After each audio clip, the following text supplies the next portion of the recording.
You're watching Teng Tools Muscle Garage, the home of New Zealand's toughest muscle cars, hot rods and street machines.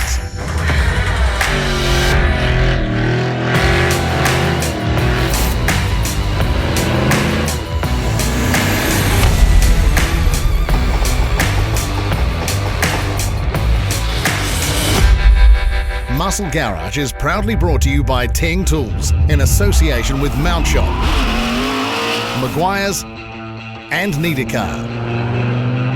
Coming up, Dragstalgia marks 20 years of the Masterton Motorplex. We hit Rocket Speed Equipment's open day in Hamilton and meet the Moon Man, Bruce Swallow. First up though, those nice people at Maguire's sent us to the capital to check out Doug's Retrotech 55 Buick.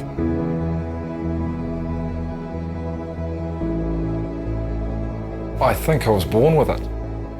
As I grew up as a little kid, I had toy cars and I played with them and I pulled them apart and stuck the wheels off one on another. And one of the probably bigger catalysts along the way was primary school. I had a teacher whose husband was a rally driver, and we did a class project on the Heatway Rally.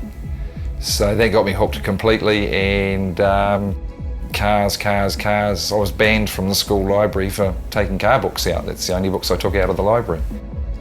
It was a foregone conclusion that going forwards from meeting Mari that we were just going to be one of those households that was always involved in something to do with cars. Despite what you might pick now, they weren't always American iron. The pair were a regular sight on and above New Zealand's rally stages. But with a new business impacting on seat time, not to mention daughter Kelsey, a keen rock and roll dancer's influence, it would seem it was decision time. At the turning point, we had a rally car on this side of the garage and a 65 Impala on that side of the garage, and I stood here one day and went, Impala just fitted the family. So it meant we could all have a common interest and enjoy it and be passionate about it and have a lot of fun. So it was quite a comfortable transition, if you like. Yeah, the right foot does get itchy every now and again, but only mine, not Mari's.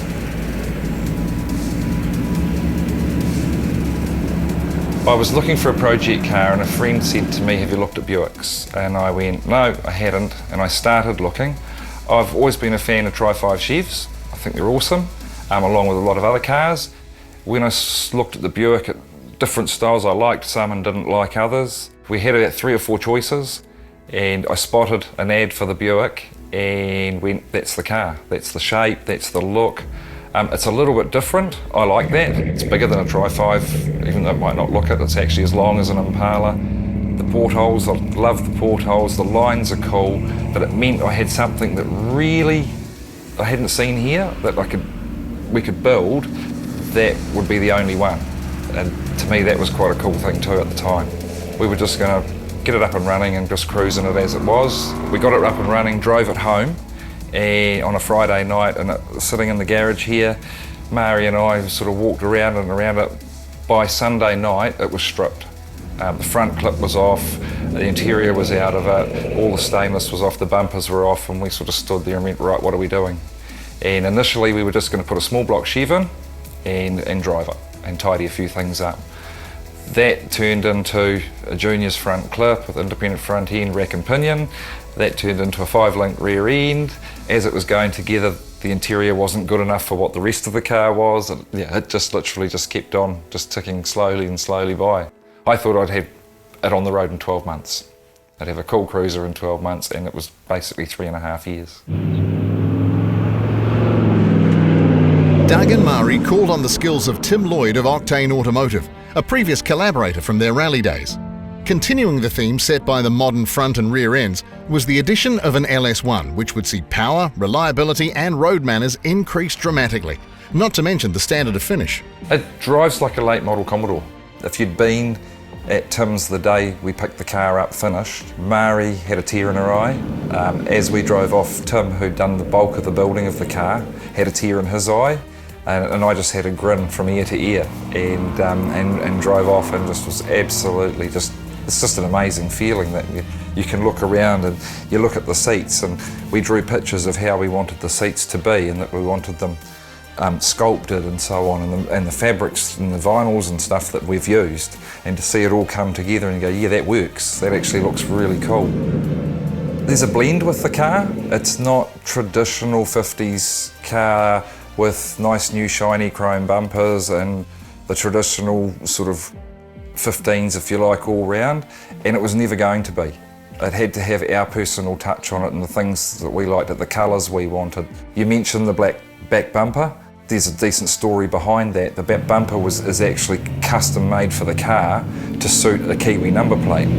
We did that, and then I looked at the rear of the car and went, it's got big, fat, wide, 10-inch wide rims on the back.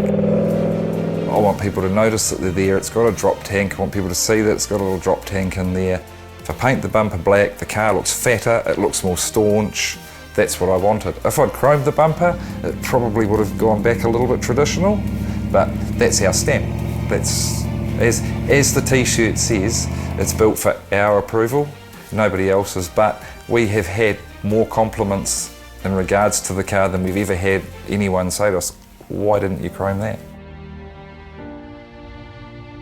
It's part of the family now, and it will be for a long time to come, I think.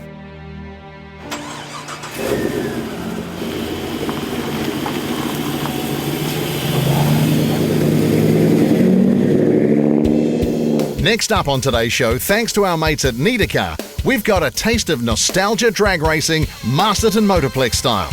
It's Dragstalgia. But the weekend wasn't all about the numbers on the quarter. The event also marking MMP's 20th anniversary. Yeah, originally we started behind me on the aerodrome. We used to run 1/8 mile drags there for a few years, and then we stepped up to 1/4 mile, and then we could see there was a need a long time afterwards to build a purpose-built facility. I'd like to point out this is the second only purpose-built facility in New Zealand, so we're pretty chuffed to get it. It wouldn't have happened if it wasn't for Trust House and the Eastern and Central and the Masterton District Council. They were the funders behind it. We had to raise 1.5 million to build it, so yeah, they pretty well combined gave us all that money, and at the end of it we only had a little bit to find ourselves on the hard graft sort of thing. Work on the track got underway in 2012 and it was officially opened early in 2014. The 1/4 mile or 400 metre strip actually measures 900 metres from a construction perspective when you factor in staging and runoff areas, while the strip is also a generous 20 metres wide. And that unique braking area. It can play tricks on the eyes. Down the end, it looks like it's going downhill, but hey, I can take it from me, it's dead level, but we got to a point where we couldn't go any lower, you know? And that's sort of, people look at it and go, holy hell, you know, that's pretty cool the way you've done that, eh? And then we go uphill by 4 metres, what's 13 feet, to help you slow down.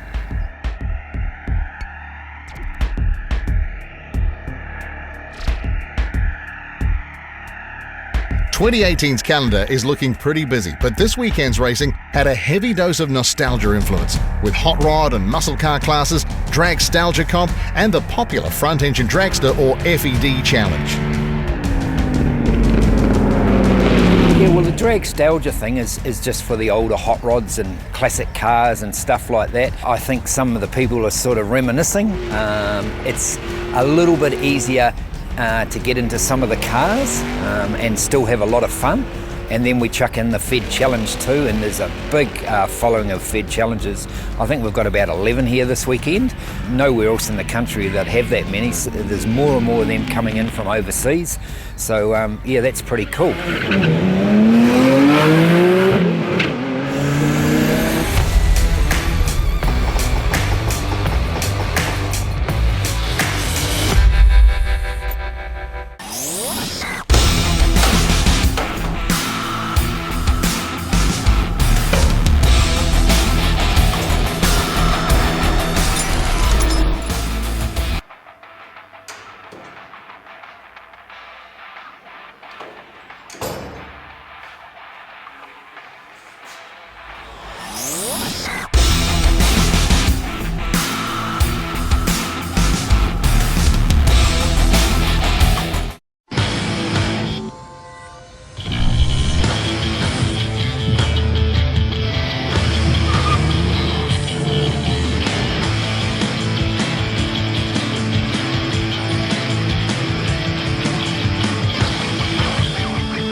amazing results, even at full throttle.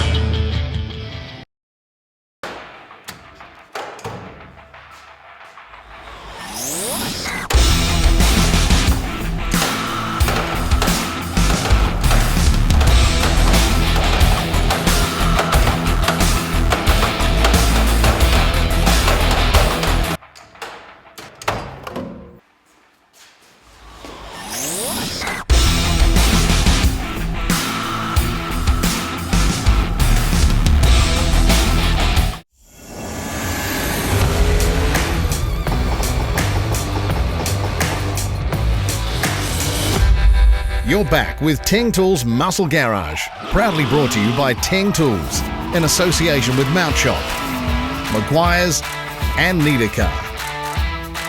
Summer in New Zealand means a calendar chock full of stuff to do if you've got octane in your veins. As well as the full complement of events to choose from, there's also the workshop open days. As far as those go, Rocket Speed Equipment's annual effort blurs the lines a bit. It's become such a popular afternoon that the attendance rivals many a genuine show, not just in turnout, but the calibre of vehicles. The busy workshop itself certainly helps there, with plenty of hot rods and cruisers lining the work bays. While Rocket Speed Equipment put their name on the map with their traditional or period hot rod builds, the reality is a fair bit wider in scope, the team having a hand in many street rods, muscle cars and even race applications. Outside on the closed-off road, it's a bit more of a free-for-all. While there's a definite period-styled rod and custom bias there too, the sheer number of cars packed in means there's certainly a bit of something for everyone, and an afternoon well worth a circle on your calendar for next summer. Right, thanks to Niedercar, we're back to Masterton Motorplex's Dragstalgia now. A wild crosswind and a few showers kept the popular FED Challenge off track till the Sunday. Amongst the lineup, the Angry Heirs dragster, jointly piloted by Aaron Brattle and Pauline Lane. It's running a 502 big block Chevy with a Crower stack injection fueled by methanol. We're relatively new to the drag racing scene. This is our 4th season, and so far to date I've run a best of a 766 at 169 miles an hour. Pauline's not too far behind me. 7.81 seconds at 168 miles an hour. My mile an hour PB is actually 169. I pretty much took to it like a duck to water. You know, I just wonder sometimes why it took me so long to actually give it a go. But yeah, this is our 4th season, and I'm getting better and better each time. I'm getting more confidence.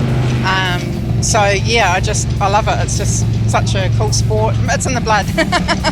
It's a common saying, but in Pauline's case, it might just be true. Her father, Colin Shady Lane, was a well-known and long-time stalwart of New Zealand hot rodding and drag racing, piloting an FED himself, as well as cars like Tom Slick, this Model T racer that's resurfaced of late in the hands of Scott Campbell, Brian Matthews and Andrew Gate, sharing the spanner and wheel duties. My dad passed away in 2013, so I just thought life's too short.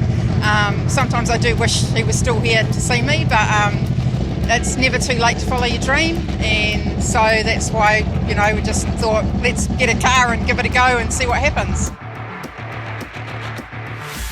We've done really well in the past 3 seasons. We've changed our class to comp this season. The last 3 seasons we were modified, and already we've come second in our first competition. So yeah, we're doing quite well for, you know, learners.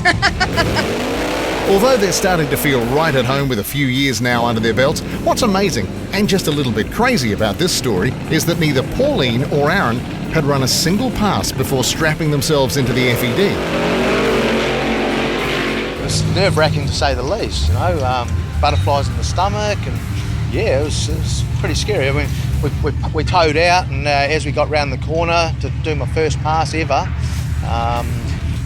looking down the drag, thinking, what am I doing, you know? But no, it went well, and we had a few out-of-control runs, and, but I think that's helped us learn the car.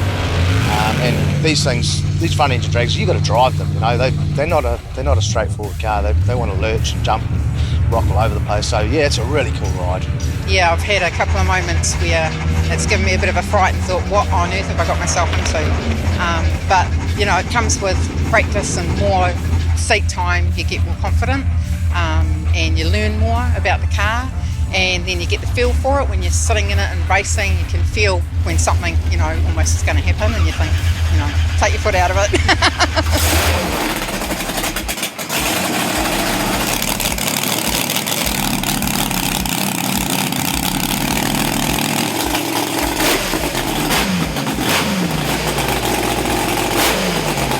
nostalgia thing's really taking off worldwide, especially in the States. It's huge, and we're slowly getting that way over here too. You know, we've got a good class of front engine dragsters here today. Yeah, there's more and more front engine stuff coming out, and as well as nostalgia drag cars, you know, like the gases and things like that. And it's, you know, that's to me, front engine drag racing. That's where it's at. That's where it all began, and that's where it's got to go. And for Masterton Motorplex, with Dragstalgia and more recently the Auckland Invasion meet done and dusted for 2018, it's all hands on deck for the big one, the 50th New Zealand Nationals in mid-March. It's been 20 years getting to this point, and there's no denying it's a track with huge community support behind it. It'll only get better too as it cements its place as a true world-class quarter mile. Well, we're still under building here, and at the moment you can see on the track there's no timing boards down the end for the public and for the racers to view easily. And why I say view easily, when you're out here there's a lot of noise, so it's hard to hear the PA system, but we hopefully are going to have them for the very last meeting of the season, so it's work in progress all the time. Every bit of money what we make in this facility goes straight back into it, because hey, we are an organisation what is a non-profit, so yeah. You just got to look around in the pits and see you know, how many families and stuff are here. And like for me personally, I've got my wife here, I've got 2 daughters here, I've got grandkids here, and they're all behind it, getting in, doing their jobs. And we're only one group, you know, there's a whole pile of those people out there what are doing that, so they just keep coming back and coming back. Okay, thanks to Mount Shop, it's time to raid us some sheds. This week, we're gate crashing the garage of the Moon Man, aka Bruce Swallow. Probably the first thing for me was back in 1988, my grandmother bought me a magazine called American Rider, had a pink 32 on the front cover, and just fell in love with hot rodding. It was just cool cars, they just looked so different. As I got older, my father was into cars, used to go to stock car racing all the time, and decided that was more of a selfish sport for people that just a one-person driver, and I wanted to be able to share it with my friends and family and just, you know, just get involved, you know.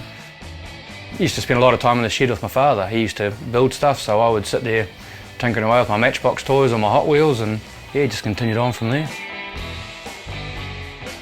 Traditional, but it's got to be practical, you know. I like traditional hot rods, I like cross plies, I like lots of carburetors, I like old school things, but it has to be practical, you've got to drive it. I'm not into flash stuff, you know. I would rather have 5 average rough hot rods than 1 really flash one. I love the real flashy hot rods, but I also can't afford one, you know. So I like to build things that I can build myself, I can work on myself, and just enjoy. I don't care if you lean on it, I don't care if it gets scratched, it's just about enjoying it and showing it for what it is. Every good shed needs appropriate decoration, and Bruce certainly seems to have that covered. He's known as the Moon Man, a nickname that needs little explanation. I don't know how much stuff I've got. I lost count. I found stickers last night I forgot I had, probably a couple of 100 spares of those. I've got every Moon t-shirt that I know is available. I've got jackets. I just like it. It's just really cool. I don't know whether it's the logo. Yeah, it's something I've always sort of liked. The Moon collection is growing. My Model A's got a Moon tank. It was probably 4 times more expensive than a normal one, and you can't see it, but it's a Moon tank, so I had to have it. Yeah, I do buy a lot of it. Yeah, and I use a little bit. I get picked on by my mates because a lot of it's still in the packet and it's hanging on my wall for show, and it's because I don't have a car to put it on yet, or it's just I liked it, so I brought it. Other people collect jukeboxes and things. I collect Moon stuff, you know. It's just different. Bruce has shown a little more restraint when it comes to the other larger items in his collection. I'm sure it's restraint, not just a lack of available floor space. 15 years ago at the QMU Hot Rod Show, I chased a lady down and I paid $5,000 for it. It stayed pretty stock condition for probably about the first 5 years, and then as I could afford it, it got a small block Chev, turbo 400 and a 9-inch diff, disc conversion all round, HT front end, so nice drivable practical car. Things changed in my life a bit, so it got a supercharger, and yeah, we did some skids and had some fun.